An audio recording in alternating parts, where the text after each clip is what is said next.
कैसे हैं आप सब। आज है सावन का पहला सोमवार और मेरे सहपाठी कहाँ रह गए। हम लोग सुबह जल्दी आ गए थे पूजा करने के लिए। अभी फटाफट से पूजा कर लिया है। देन अब हम कुछ खाएंगे पिएंगे क्योंकि व्रत है हमारा। तो हम सारा इंतजाम लेकर आए थे साथ में।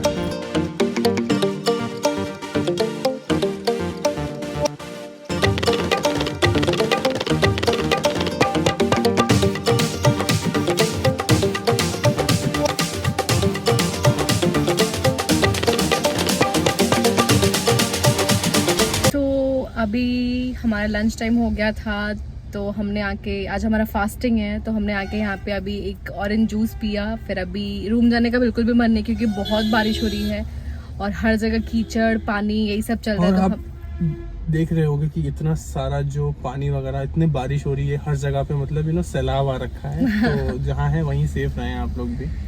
और सबसे इम्पोर्टेंट चीज़ जो है वो एक क्वेश्चन जो आया है प्रज्ञा भी, मैं जब ऑलराउंड गया था उस समय एक क्वेश्चन आया था। तो आज हम लोग सुबह में अपना क्वेश्चन आंसर वाला नहीं कर पाए थे जो हम लोगों ने एक नई चीज़ शुरू करी है। तो अभी मैं आंसर देता हूँ। @प्रशांत करके एक बंदा है, उसका क्वेश्चन है, I am joining the college this year formally after watching your blogs, thank you. I am just curious and wanted to ask you that you are really use stethoscope, not offensive but out of curiosity asking, please tell me, I might die out of curiosity। तो stetho से related बहुत सारे questions आते हैं हमारे पास कि आप क्यों यूज़ करते हो, क्या वर्क है इसका। तो स्टेथो एक बहुत ही ज़्यादा यूज़फुल इंस्ट्रूमेंट है, ठीक है, जिसके थ्रू आप COPD वाले केसेस में आप लंग साउंड सुन सकते हो अच्छे तरीके से कि कहाँ पे आवाज़ आ रही है। आपको बहुत कुछ सीखने को मिलता है। और दूसरा, आप S1 S2 जब आप देखते हो, चेक करते हो पेशेंट को दवा ऐसे करके कि हाँ फील हो रहा है कि नहीं हो रहा। और आपको हर एक, मैं तो मतलब हर एक पेशेंट का लाइक चेक करता हूँ। और जनरल मेडिसिन में बहुत सारे केसेस COPD के भी आते हैं। मतलब बेसिकली आप अगर हिस्ट्री ले रहे हो पेशेंट का या फिर आपको जानना है, सीखना है, तो उस पर्पस के लिए आप यूज़ कर सकते हो स्टेथो। और बहुत यूज़फुल है क्योंकि आपको हर पेशेंट में ना कुछ अलग सुनाई देता है। मतलब एक चीज़ तो होती है जो रेगुलर आपको सुनाई देती है, जो COPD वाले पेशेंट्स होते हैं उसमें आपको अलग से एक आवाज़ सुनाई देगी जब आप उसको मूव करके देखोगे, दवा के चेक करोगे। तो जो दूसरा कमेंट है वो है क्रिएटिव गर्ल का, मैं भी फार्मडी में एडमिशन ले लिया है, कहीं पर भी ज़्यादा फार्मडीज के वीडियोस नहीं हैं, बट आप अपना हमारे लिए व्लॉग बना रहे हो, बहुत अच्छी बात है। और प्लीज़ आप थोड़ा लॉन्ग वीडियो डाला करो। क्या करें, उस पर व्यूज़ नहीं आते ज़्यादा जितने हमारे शॉर्ट वीडियो पे आ जाते हैं। जितने ज़्यादा लॉन्ग वीडियोस होते हैं लोग उतना बोर हो जाते हैं, फिर वो उस चीज़ को देखते रहिए। हम लोगों ने डाला हुआ है एक role of clinical pharmacist Canada वाला वीडियो, बट पॉडकास्ट उस पर ज़्यादा लोगों ने ध्यान दिया नहीं। हमने कहा था कि 1000 लाइक्स चाहिए या 500 लाइक्स ऐसा कुछ है कि बोला था, बट कुछ भी नहीं हुआ। तो इसीलिए हमने प्रेफर करा कि शॉर्ट वीडियो 7 to 8 मिनट्स का, मतलब अंडर 10 मिनट्स का रखेंगे ताकि वो थोड़ा मतलब सही रहे देखने के लिए। नेक्स्ट है KKR ट्रांसफॉर्मर्स का, bro I am thinking to pursue PharmD, I do have a doubt that is there any chance of having a better scope and respect in future, I want a suggestion from you. वो PharmD का जो scope है ना, वो कहीं कोई ऐसे रखा नहीं हुआ है कि स्कोप है कि नहीं है। उसके लिए आपको खुद केपेबल होना पड़ेगा। जैसे कि अभी मैं ऑन्कोलॉजी वार्ड में हूँ तो मेरे को ऐसा फील होता है कि मेरे को मतलब और सारी चीज़ें पता होनी चाहिए, टीचर्स को और कुछ बताना चाहिए। और जैसे सबसे बड़ा जो ड्रॉबैक मेरे को लगता है ना PharmD का, वो ये है कि एकेडमिक ईयर्स में ना जो टीचर्स हैं या फिर प्रोफेसर्स हैं ना, वो बहुत हेजिटेट करते हैं बच्चों को हॉस्पिटल में लाके उनको ट्रेन करने में। ये चीज़ मैंने फील करी है और अभी मैं मतलब बहुत अपसेट होती हूँ उस चीज़ से कि आप ठीक है, सेकेंड ईयर से हमारा हॉस्पिटल ज्वाइनिंग है, अच्छी बात है कि हम जाके फेमिलियर होते हैं, चीज़ों को देखते हैं, समझते हैं, बट ये उनकी भी रिस्पॉन्सिबिलिटी है कहीं ना कहीं कि वो आके बच्चों को इंट्रोड्यूस करें चीज़ों से। और हर चीज़ सीनियर्स के भरोसे ना रखे कि हाँ सीनियर्स हैं तो वो सिखा देंगे। बस ये नहीं कि केस लेकर आओ और केस प्रेजेंट करो। मतलब नहीं, इतना नहीं जो मैंने चाहिए। 5 सालों में, मतलब फ्रैंकली स्पीकिंग और नो ऑफेंस, बट जो मैंने 5 सालों में केस प्रेजेंट किया है ना, उसका मतलब मेरे को ना 0 भी फायदा नहीं हुआ है। और अभी मैं नीलेश को रोज इतना परेशान करती हूँ कि नीलेश मेरे को कुछ नहीं आता है, मेरे को ये पढ़ना है, मेरे को वो पढ़ना है, थोड़ा तुम भी हेल्प करो। मतलब बहुत ही फ्रस्ट्रेटिंग हो जाता है कि आप वहाँ पे खड़े हो रहे हो और आपको एक मेडिसिन के बारे में कोई पूछे और आप प्रॉपरली आंसर नहीं कर सकते हो। तो ये बहुत ही स्ट्रेसफुल है अभी तो मेरे लिए। मैं बहुत ज़्यादा स्ट्रेस से गुजरती हूँ रोज़, और मैं रोज़ कुछ ना कुछ थोड़ा बहुत करती हूँ कि हाँ ऑन्कोलॉजी मेरे को, मैं 2 महीने हूँ तो मेरे को कुछ ना कुछ आए, और सिर्फ केस ले जाके पढ़ना और बताना कि ये लैब पैरामीटर्स हैं, ये ऐसे डायग्नोज करा गया। जिस तरीके से हम सोचते हैं ना वैसा बिल्कुल वहाँ पे होता नहीं है, बहुत डिफरेंट सिनेरियो है। बट सबसे इम्पोर्टेंट चीज, उन्होंने पूछा स्कोप के बारे में, तुमने उनको डिप्रेशन हाँ, दे दिया। नहीं डिप्रेशन नहीं। तो मैं वही बोल रही थी कि स्कोप है इसका, तो आपको अपने लेवल से करना पड़ेगा।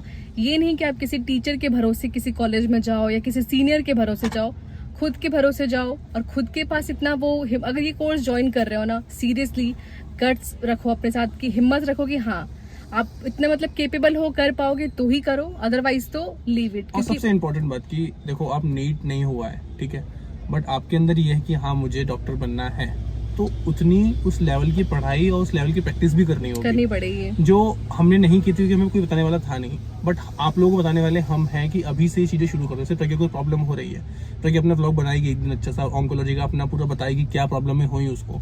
तो उससे जितने भी लोग स्पेशलाइज्ड वार्ड में जा रहे हैं, जैसे मैं गया था पीडिया में, मेरा फर्स्ट पोस्टिंग थी क्लर्कशिप में पीडिया, वहाँ पे से 3 मेडिसिन चलती थी, मल्टीविटामिन, पेंटॉप, और किसी बच्चे को प्रॉब्लम होगी तो पीसीएम, दैट्स इट।